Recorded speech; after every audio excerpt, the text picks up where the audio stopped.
benar. Kita bakal ngorek-ngorek. Mengupas-ngupas yang lagi banyak menjadi pembahasan netizen tentang Kevin Aprilio. Yes. Nah, Kevin ini akhir-akhir ini sempat Punya ada perbincangan. curhatan atau dia bikin video klarifikasi tentang bagaimana dia melalui ujian berat dalam hidupnya yang sampai dia pada saat itu sempat sampai ingin bunuh diri. Wow. Bisa sampai situ berarti kan berat banget dong. Berarti berat banget. Gue mau lihat dong langsung tak. Pengen lihat? Pengen lihat. Oke, sebelum kita tanya sama orangnya, kita lihat dulu ke videonya. Ini dia, check it out.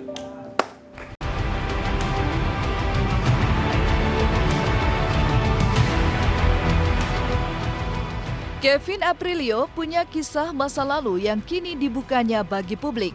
Tepatnya 4 tahun lalu, putra dari musisi ADMS dan Memes ini ternyata terlilit dalam jeratan hutang sampai sebesar 17 miliar rupiah lantaran ia gagal berbisnis di dunia forex. Kevin mengaku pernah terpintas akan menghabiskan nyawanya dengan bunuh diri. Beruntung kehadiran kekasihnya Vici Melani mengubah jalan pikiran Kevin hingga ia kembali bangkit.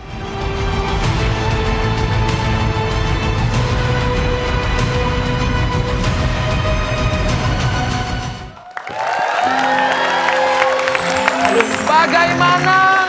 Tadi sih kalau kita melihat beritanya itu sangat heboh ya. Parah. Parah, itu sampai ingin bunuh diri itu berarti udah di titik terendah. Sampai ingin bunuh diri itu berarti udah di titik terendah. Udah kayak putus asa banget Putus gitu. asa banget dan seperti tidak ada lagi jalan keluar dalam hidup ini. 17M dong. 17M. Itu duit 17M. Bukan. Kalau tapi katanya ada alasannya, Noah. Salah satu alasan yang membuat dia tetap kuat dan tegar ada seorang wanita yang menjadi sosok kuat di belakang Kevin Aprilio. Iya, dan juga tak, apa bener dia begitu gara-gara terlalu percaya sama orang. Lu nih kayak lu juga tak, lu terpercaya sama orang terlalu banyak kayak dia lu punya utang lu. Wah! Ini kita tanya. Sorry nih ya, kalau gua tuh emang orangnya pribadi, Nuar. Gua orangnya nggak suka ngutang. Terus? Jadi lebih suka minjem aja. Sama aja. Gua nggak suka ngutang, nggak suka minjem. Jadi ya udah gitu ya. Karena gua tuh nggak mau kayak gua punya utang budi sama orang atau apa. Jadi selama gua tuh nggak mau memaksakan diri gua untuk yang gua nggak mampu. Jadi ketika gua mampu baru gua beli. Makanya gua nggak mau nyicil atau apa gitu. Jadi ada uang tunai. Ada uang baru bayar. Jadi gitu bro. Tapi gue pengen nanya, gimana sih caranya seorang Kevin Aprilio mempunyai hutang 17M itu gimana? Kok bisa? Cikal bakalnya dulu itu mungkin dari musik segala macam, kan aku karirnya dulu musisi ya. Musik, terus iya. sempat nge-produce Viera gitu-gitu kan. kan. Nah tiba-tiba mungkin aku terlalu ambisius saat itu ya, terlalu pengen cepet gitu loh. Pengen cepat berhasil. Nggak kurang mau proses gitu loh dulu Nggak mau ya. kerja. Maksudnya pengen yang instan lah, kerjanya lebih instan gitu. Suatu saat saya mencoba belajar trading. Sambil saya juga waktu itu sambil belajar trading sama orang, ada guru lah gitu istilahnya. Nah, jadi 50% dana saya kelola ke dia, bukan semua duit saya sih. Pokoknya dari beberapa yang saya mau kelola ini 50% aku kasih dia, 50% aku sambil trading sendiri. Nah, singkat cerita, tradingan dia ini pokoknya nguntungin terus. Nah, tapi singkat cerita, saya euforia waktu itu, profitnya istilahnya dia janjiin ke saya sebulan 5% lah waktu itu. Nah, dari situ mulai euforia lah. Nah, pas euforia, sambil saya tradingannya juga sempat berhasil. Jadi itu paralel ya. Nah, aku ngajak orang-orang terdekat untuk ikutan.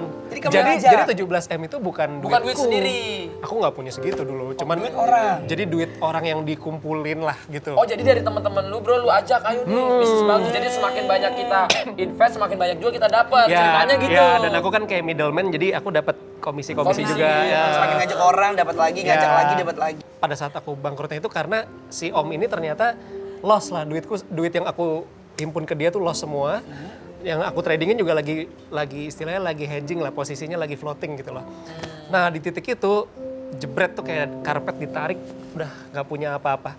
Jadi aku harus langsung jual semua yang aku punya. Sedangkan yang aku punya nggak sampai 17M. Apa aja waktu dijual yang sempat dijual? Jadi aku waktu itu sempat tetangga juga sama Raffi di Green Andara itu.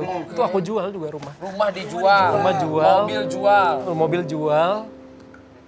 Artinya jual pun nggak nutup lah, angka jauh banget dari Tapi angka nutup. berarti orang yang terkumpul untuk itu kan tuh pressure banget ya. Yes, Itu berapa orang betul. sih? Itu sekitar 15 lah, 15 orang. 15 orang. Tapi yang gua penasaran ya, apa sih pandangan orang tua pada saat kejadian itu? Apa orang tua juga ikut bantu bayarin? Iya. Atau keluarga-keluarga lain juga urunan untuk Iya. Kan bayarin? papa musisi, mama Ya. juga musisi gitu Jadi kan. dilemanya gini, itu kan jumlahnya ya fantastis lah ya untuk aku sendiri juga itu gede banget gitu. Nah, jadi orang tua aku bantu tapi kan mungkin nggak banyak. ya istilahnya banyak untuk keluarga kita tapi bukan masih jauh untuk itu iya. loh, untuk jauh gitu. Akhirnya, tapi bagaimana bro bisa membayar itu gitu? Nah, itu serunya. Jadi sebenarnya banyak orang spekulasi sekarang di YouTube atau di Instagram, wah berarti Kevin sekarang penghasilannya sebulan segini dong supaya bisa bayar. Iya. Nah sebenarnya tuh cara mandangnya nggak bisa gitu, karena awal-awal saya bankrupt pertama kali tuh saya benar-benar, stres lah, benar-benar sampai saya nangis ke orang tua saya, benar-benar kayak bocah dia nangis keluar air mata, saya peluk mereka tuh itu kejadian. Nah dari situ udah berdiri aja deh gitu, ini nggak bisa nih selesai gitu kan. Oh, mereka tenangin saya gitu ya. Nah, habis mereka tenangin saya, ya dia datang nih ke hidup saya nih, si Vici ini. Jadi Vici datang pada saat Kevin lagi punya apa-apa. Lagi saat itu cuma sisa satu mobil kantor ya, Luxio itu, gitu. Coba contohnya, misalnya aku orang yang kamu utangin, terus kamu datang ke aku gitu, ngomongnya gimana? Biar kan banyak juga pemirsa di rumah yang punya utang gitu kan, Oh, iya, termasuk iya. Anwar gini. Terus ngomongnya gimana kalau nggak bayar gitu kan? Ngomongnya, jadi pertama kali datang, Datang. coba ceritanya kamu galak ya, ceritanya galak. Hei, bayar utang lu! Enak aja lu ya. Utang semiliar. Gua dijanjiin semiliar jadi 2 miliar. Mana? Udah 2 tahun gua ketemu sama bayar-bayar lu. Kalau sampai lu nggak bayar ya, gua sita semua barang-barang lu. Waduh. Nah, jadi pertama kali, kalau ada yang kayak gini lu langsung pergi pulang. Lu pulang ya. jadi pertama kali aku harus minta maaf dulu ya, Mas Anwar, maafin saya banget ya soal kejadian kemarin. Tapi gini, harus yakinin juga bahwa saya salah, tapi saya nggak jahat. Saya berbuat suatu kesalahan, musibah, tapi saya bukan berbuat jahat ke kamu gitu loh. Saya diberi waktu untuk melunaskan utang saya. Berapa lama? Nah, Ya, ini real aja, real ya kan? Tapi gak ada yang Pasti gitu banget. orang yang Biasanya ceritain dengerin nanya dulu.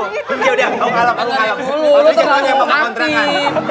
Ya udah, Kevin, berapa lama kamu bakalan bayar? Nah, pas kamu tanya gitu, aku tuh udah siapin proposal. Ini yang akan aku lakuin selama 3 tahun ke depan. Lu mau 17-an buat proposal? Mau proposal, terus skema bisnisnya apa, kalau yang ini gagal saya akan lakuin apa, ini deh. Udah, jadi runtutannya kayak gitu. Jadi ngeyakini. Nah, tapi pada realitanya pasti setiap hari setelah ketemu itu mungkin seminggu sekali, sebulan sekali masih tetap ada ditagih. Tapi tetap kasih sikap atau kalau memang ada duit ya transfer. Tapi tetap kasih sikap. Paling nggak menjawab lah gitu. Jangan seperti Jangan penilai. lari. Iya. Jadi orang tuh suka salah persepsi, ditagih, lari. Padahal sebenarnya kalau kita ajak ngomong, dan kita yang harus samperin duluan. Jangan Mas Anwar yang samperin saya gitu loh. Kita yang punya hutang harus nyamperin. Harus nyamperin. Gitu, berbesar Harus hati gentle ya. Disamperin, Minta jadi orang maaf. makin emosi. Ya. Bener-bener. Oke, tepuk tangan. Jadi menurut gua semua itu tidak dengan mudah ya Nuar ya. Penuh dengan perjalanan panjang dan banyaklah yang harus dilakukan dan penuh dengan harus berjiwa besar juga. Dan juga harus bertanggung jawab sama yang udah diambil. Nah ini kita punya satu pertanyaan penting. Untuk Vici nih.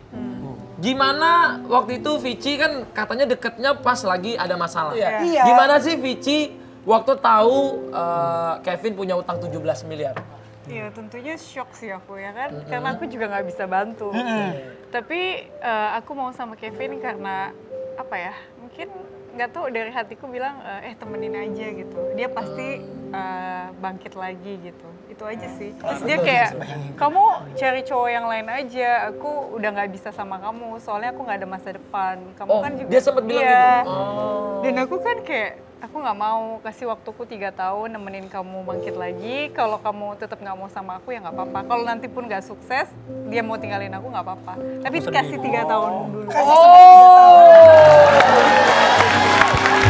Waduh, itu sosmed Itu sih maksudnya ya jarang cewek yang mau seperti Jarang. itu, tak Ini terima cowok ngangkat apa ya. adanya. Tapi ini harus dipelajari juga sama cewek-cewek di Indonesia ya. Jadi jangan nilai orang tuh cuma dari hartanya, Dari tapi bagaimana hartanya. perjuangannya untuk Nah. berhasil. Dan kalau dia ada masalah tuh ya disupport karena Disupport, belum didukung. tentu Karena menurut gue yang salah itu bukan miskin, tapi yang salah itu kalau kita malas. Nah, Oke, abis ini kita bakal korek-korek lagi. lebih dalam lagi, Vicky, kita korek lagi sama Kevin. sama Kevin. Setelah yang satu ini, tadi wow banget. Beda banget, woi.